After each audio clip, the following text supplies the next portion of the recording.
Hmm.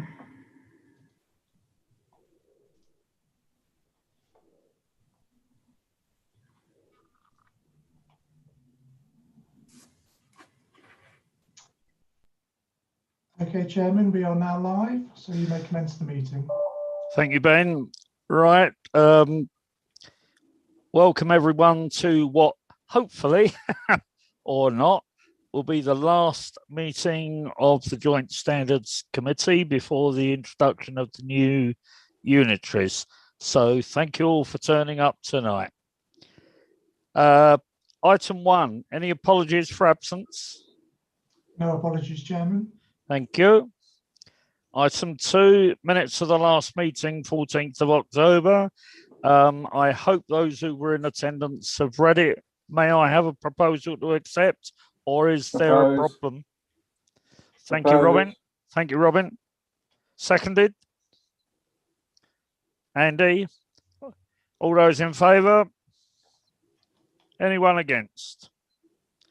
Okay, so those meeting minutes are virtually signed, Ben.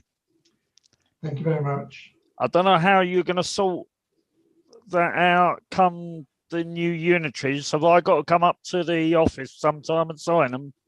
Yeah, we were talking about this with the Chairman, Helen Howe, just a couple of days ago, and we're planning to sort of get all the various minutes for each of the various chairmen and invite you in at a suitable point just to sign them, so that we can transport them over to the records office and archive them away.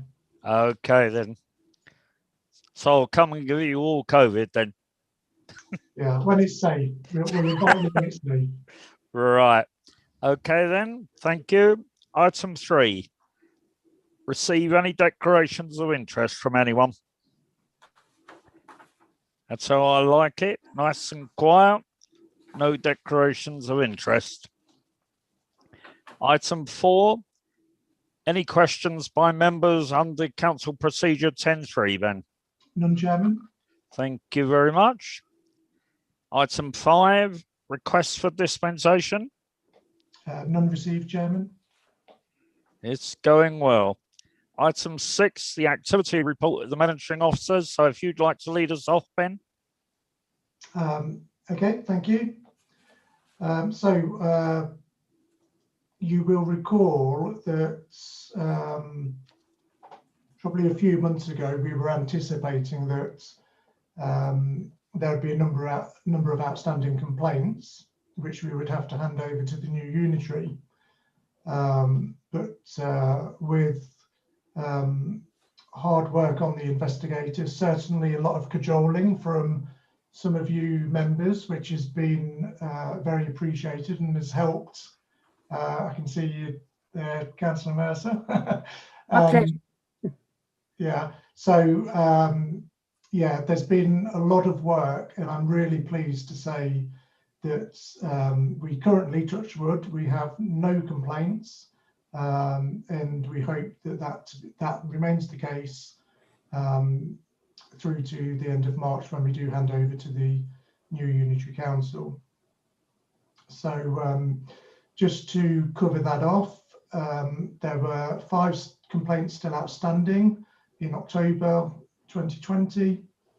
4 investigation reports were completed from external investigators. They were considered. All 4 of those reports were recommending no further action. The monitoring officer considered those findings, consulted with the independent person, with Vivian and the chair and vice chair of this committee, and it was agreed collectively that no further action was necessary on those. The 5th and final complaint, that did go to the hearing panel. It was convened in October, and it finished at a second meeting in November. The panel found that the councillor concerned had broken the code of conduct, so upheld the allegation as a breach, and required that the counsellor provide an apology to the complainant, that a written summary be provided onto the website, and that training be undertaken with the monitoring officer in terms of communication skills between members and officers, and also ICT training. I can confirm that a letter of apology was sent and received by the complainant. The written summary has been completed, and it was a couple of weeks ago now that I held a 2-hour training session, which was productive, with the counsellor concerned. Yeah, I was quite satisfied with the outcome of that training. So that completes the complaints process. I don't know if any councillors want to comment on that aspect of the report. Go ahead, Jill. Thank you, Chair. Just checking I wasn't muted. Yes, I'll just at 1.3 where it says in consultation with independent person, myself as vice chair, I can't speak for the chairman. I wouldn't really describe it as consultation, because when we've had the initial consultation, we've seen all the paperwork. Is it a complaint? Is it not? But at this stage, all we really knew was that the investigation had found there was nothing, no complaint. So it was more informing that that was the case, rather than, because to be honest, it was such a long while that had gone past and I didn't even know what the complaints were, because, you know, I think I might have been told the name, but it didn't mean anything. So it wasn't, say, a case of, right, looking through all the paper, or do you still consider this is okay? Right. Because it was just a case of, you know, there was no reason to pursue it, because the investigator, I mean, there's no point in having an investigator if you don't take on board what they say. But that was what the sort of, you know, the stance of that. But I'm very pleased that, first of all of the, you know, cleared them all up, because it was starting to get rather embarrassing. And that also that one has been finished off and closed adequately with all actions taken. So very pleased, and thanks to Councillor Annabel Capel-Brook for chairing that hearing very very well, let's put it that way. It was, I think that's only the second hearing we've ever had, and never moved. So it's always, you know, quite a learning curve, really.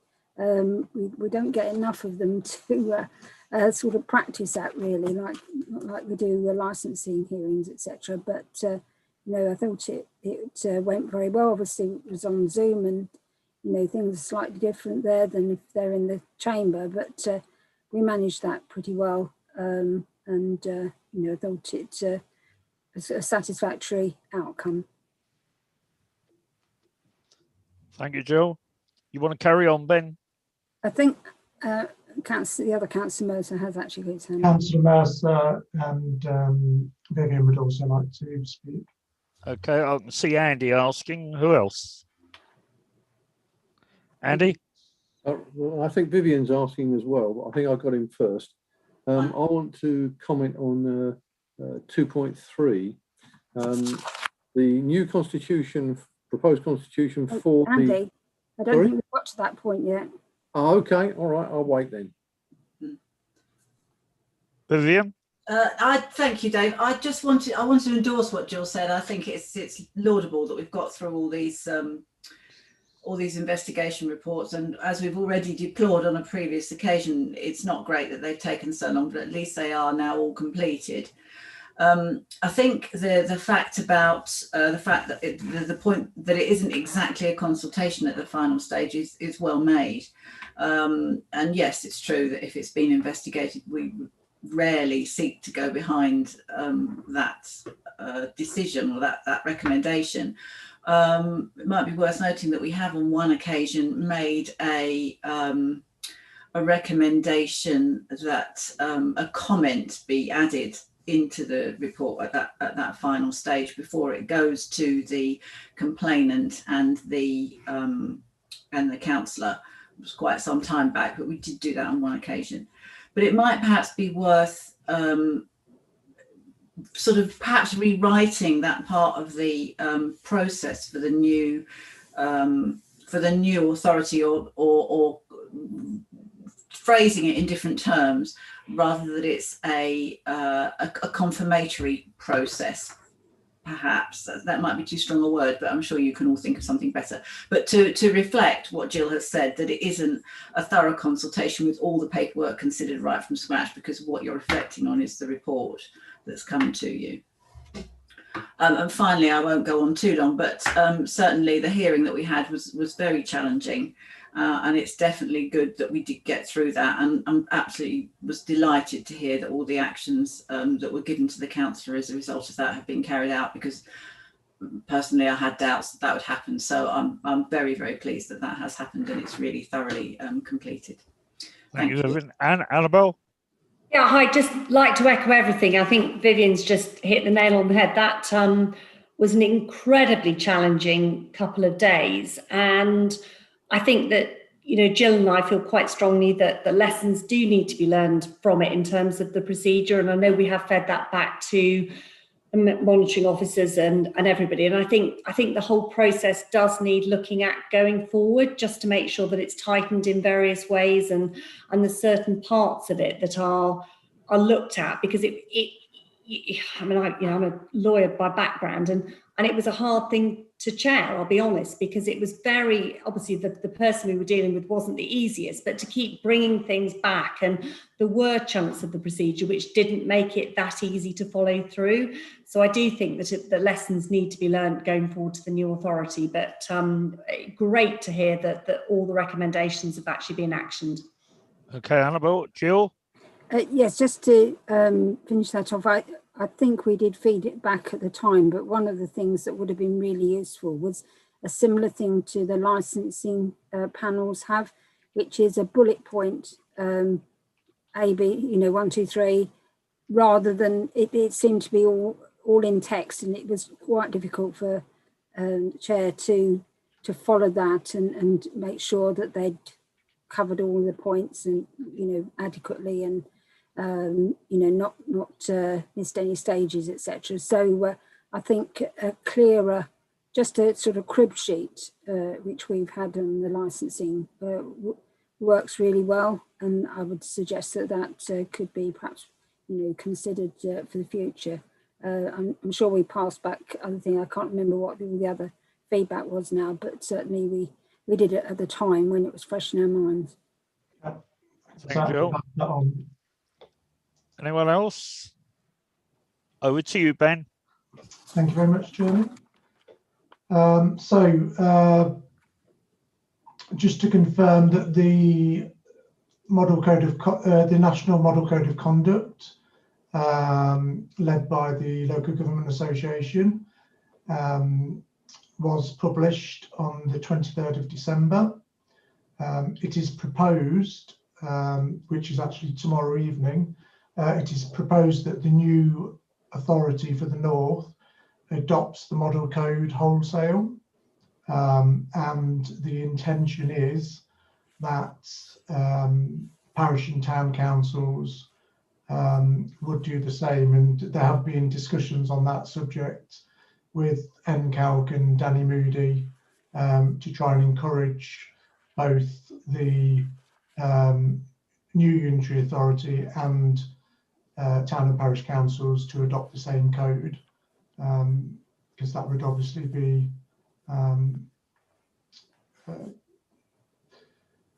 it would be a good process for the new monitoring officer to be able to follow, and for the understanding between the authorities and for training, etc.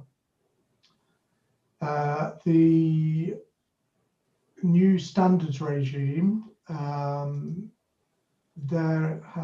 just going to bring up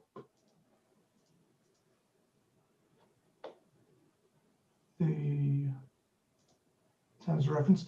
So replacing what we have now, the Joint Standards Complaints Committee, there will be a Democracy and Standards Committee, and there will be 7 councillors, so unitary councillors, 2 parish reps and 2 town reps.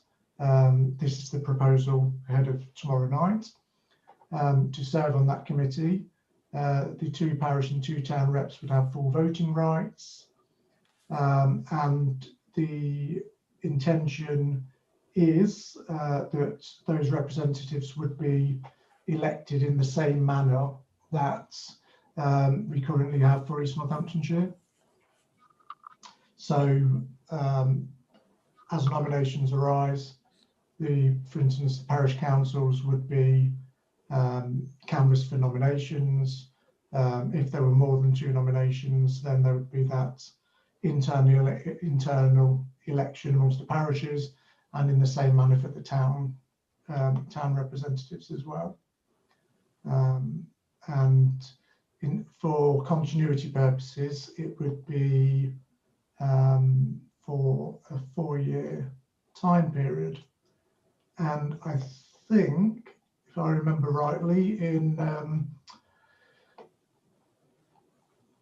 all of the hours I was spending on this constitution last week, I think of the independent representatives, independent persons, I think Vivian, your name is on that list, isn't it? Well, Ben, I was asked administratively whether I would continue, and I said that in theory I would, but there's a couple of points that I've raised, and it would be probably useful if you made sure that they have been mentioned. First, I had a conversation with Sian. Dave, if you want to do this outside the meeting, we can. I'll stop if you don't think it's appropriate. No, I think it's okay at the minute. Okay. I had a conversation with Sian some time back about whether it was appropriate for me to continue, as I've already done the 2 terms that I was entitled to do when I was first appointed, a 4-year term and a follow-up 4-year term, plus the extension period that everybody's had to do because of the unitary not coming on stream as quickly as it should have done. So there's that point to raise.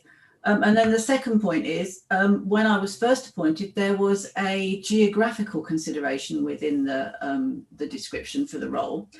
And some of you know, some of you probably don't. I've since moved to Milton Keynes, and I don't know whether that would now put me outside the geographical consideration for the new unitary authority. It might not, depending on what it is.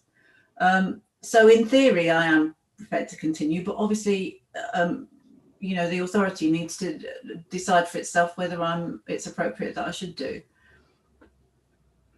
Thank you, Vivian. Anything to add, Ben? Sorry.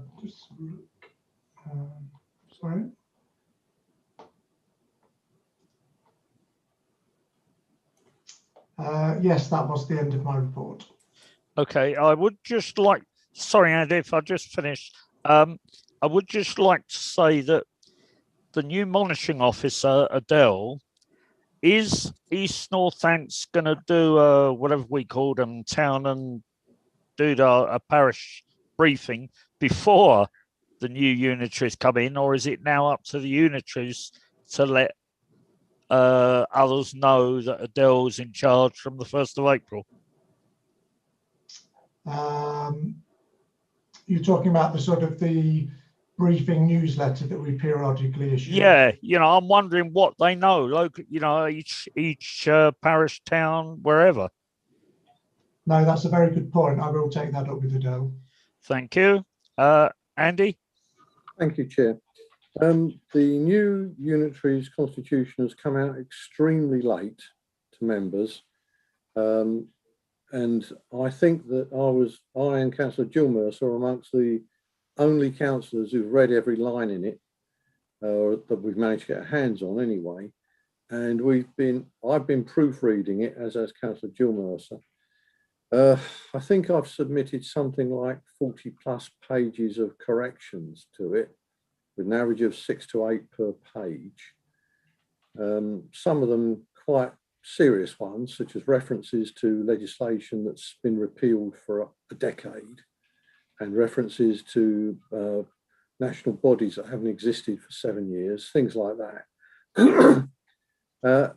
It would have been much more helpful if the text of the draft constitution had been put out to members at an earlier time.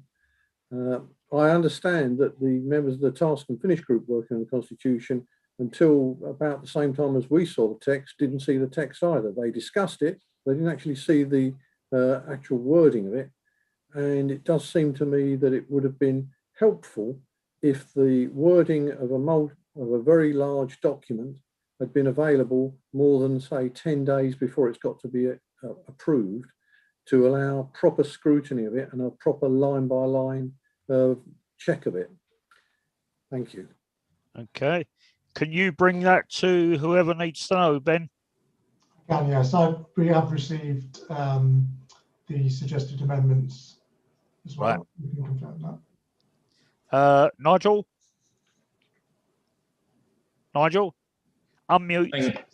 Thank you, Chair. Just unmuting.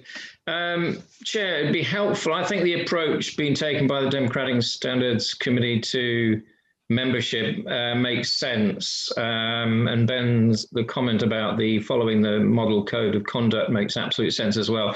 Can I just check that paper is scheduled to be circulated to parishes and town councils as a matter of course, either in the run-up to tomorrow night or shortly thereafter, so that those organisations can get their act together basically and respond positively to the overtures when they come out of whatever decision that's taken tomorrow night, please, Chair. I agree with that, Ben. Yes, I mean, certainly, obviously subject to approval by the Shadow Authority, the appropriate communications will go out for the various partners and bodies and local governments, council partners in respect of the various aspects of the Constitution. Okay. Anyone else? Jill? Yeah, I've got several things to mention. First of all, on the independent persons, we appreciated if Ben, you could feedback to me, since I'm proposing that item tomorrow night. Make sure I'm proposing what should be proposed. On the Democratic and Standards Committee, I don't know, I think this is one of the points that we fed in. I wasn't quite clear who out of, if it was like we have the chair is one and the vice chair is the other, and then we deal with, Dave deals with the parish items and I deal with the council, the district items. I don't think that's so specified in them. It's possibly intentional, but I did raise that as a consideration that needs to be taken on board. If it could be, we'd also thought that if you had an assessment panel and a hearing panel and then an appeals and reviews, although the appeals and reviews could well be done by somebody else, you could struggle with only 7 members if you were going to only have the unitary councillors. On the code of conduct, if this was the one that was published, I'm afraid I found quite a few typing things on it. So I don't know whether that was just typing errors that have crept in at some point, but there are quite a few things that we pointed out on that. So I just don't want to have it agreed, sent out to all of the parishes and towns in the whole of the area, all agree it, and then have to be told, oh no, sorry, you've got to change it because we spelt councillor wrong, or whatever the other things are that are incorrect. So I'd hope that perhaps the typographical errors, etc., will be sorted before that goes out. Yeah, I mean, in terms of the recommendations in that report, it does request, I think, delegated authority to the monitoring officer to resolve such matters such as grammar, typing mistakes in the drafting of the constitution prior to it being published officially. Yes, I'm grateful for that.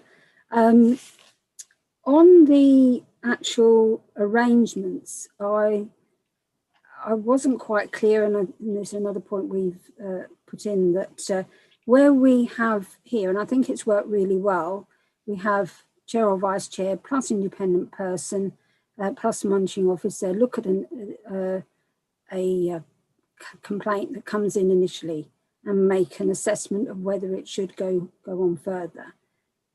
It didn't seem as though that was the case in the new constitution. It just seemed as though that was monitoring officer and independent person. I personally felt there ought to be some member input, but it also mentions in another place assessment committee, but it doesn't actually seem to tie that together to say whether assessment committee did it. If the assessment committee did, then fine. I know other people do that. So I was just, something that I think would be quite useful to have a member input in that. Another thing that we actually commented on was when a member has a complaint against them and that is published, and their name is published, and then subsequently the investigation finds that that's vexatious, frivolous, etc. A person who's made that complaint is able to keep their name secret. We didn't feel that was natural justice. The answer came back that that's private information, and I can understand that. But in that case, so is the person who was complained against private information, and I would hope that both would be kept out of the public domain. If that's the case, until the case was heard, and if there's obviously a case to be heard, that's a different matter. But if the case is completely dismissed, it really isn't fair for somebody to have their name dragged through the mud, and then it's proved that it was possibly political, vexatious, or whatever, just a personal grudge, whatever it is. So that was another point that we've made, and obviously that's something that probably the new council might consider. But those were ones that were to do with the standards. Obviously, that there were other things on other parts of the constitution, but those were the ones that specifically came to mind with the standards when going through that. Okay, Andy. Thank you, Chair. I'd like to expand upon what Councillor Jill Mercer has just said. There was a particular case in Wellingborough Borough Council where the council leader was accused of various things. The accusations were published. They were headlined in the press. When the monitoring officer investigated it, he discovered that the complaints were entirely malicious. They were they had no basis in fact, and they were based upon nothing more than personal animosity, and they would therefore come into the category of vexatious. However, the whistleblowing rules were then used to protect the identities of the vexatious people. To this day, we don't know who they were. The leader of Wellingborough Borough Council was so upset by it that he subsequently resigned as deputy leader of the Shadow Authority and has sent his career into a nosedive at the moment. I can't see how that can possibly be right. And to be quite frank, I think that the authority involved was probably in breach of GDPR at a really serious level, and they could easily have been prosecuted over it, in my opinion. Such a thing must never happen again. Thanks, Sandy. Anyone else? Right. There's one silly little thing I'd like to raise, Ben. I didn't even think about this till the other day. With the unitaries starting on 1st of April and the election not till May, I don't know, I'm sure there must be other people than myself that will be involved in this. how does my dispensation stand? It was granted by ENC until after the election, but ENC won't exist. I will double check with the new monitoring officer, but that dispensation should carry forward. Right, because I have a meeting on the 4th.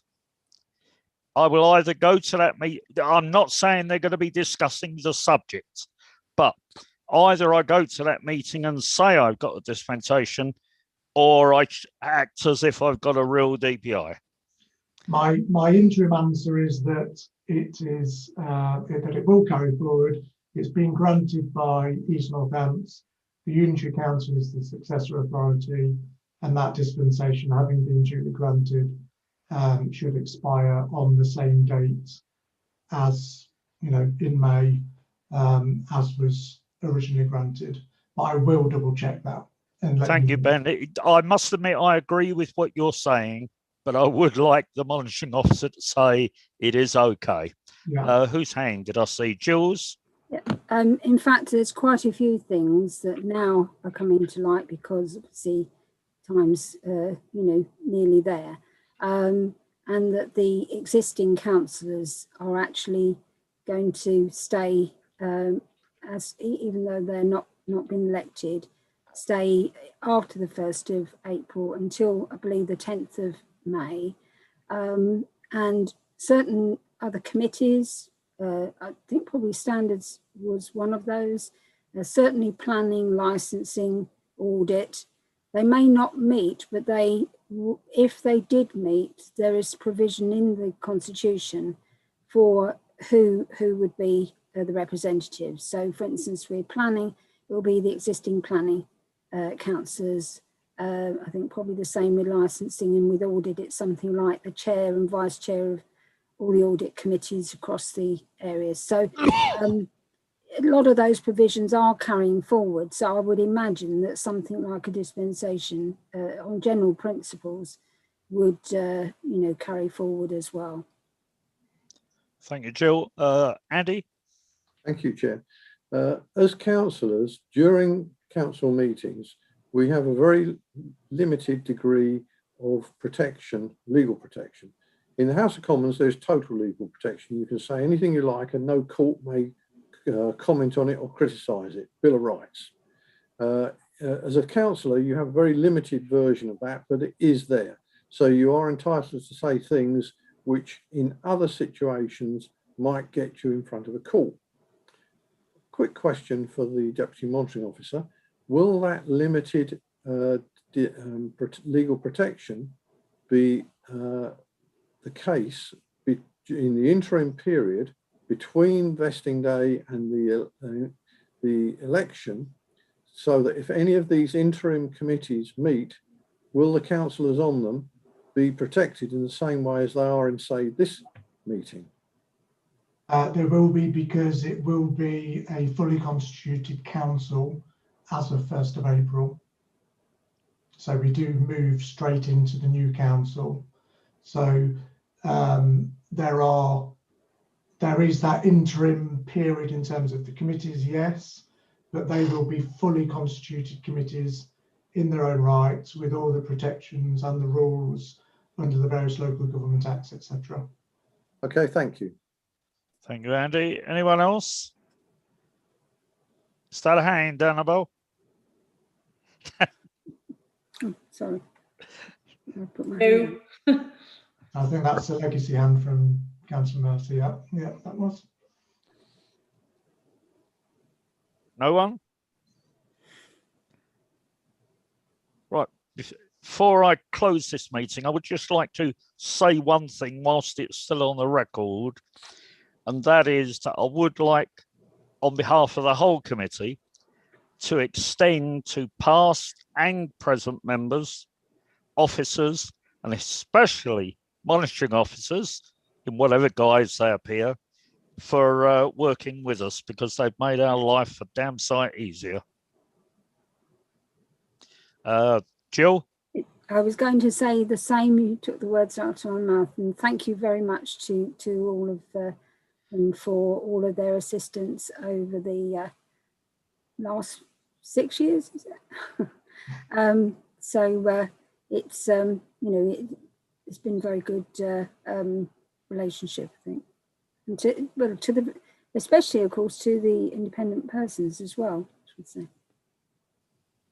Both of you. Thank you very much. It's been a pleasure. If I don't continue, then it has been a pleasure.